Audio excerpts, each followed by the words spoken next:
For safety reasons, you can disable the car door handles and power window controls in your back seat so that the back seat passengers cannot open these from the inside.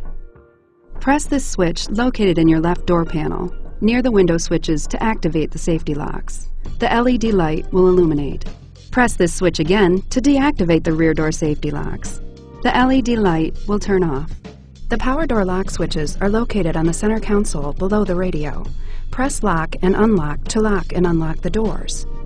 The doors can also be unlocked from the inside by pulling on the door handle twice. To automatically lock all doors, push down on the driver door lock knob.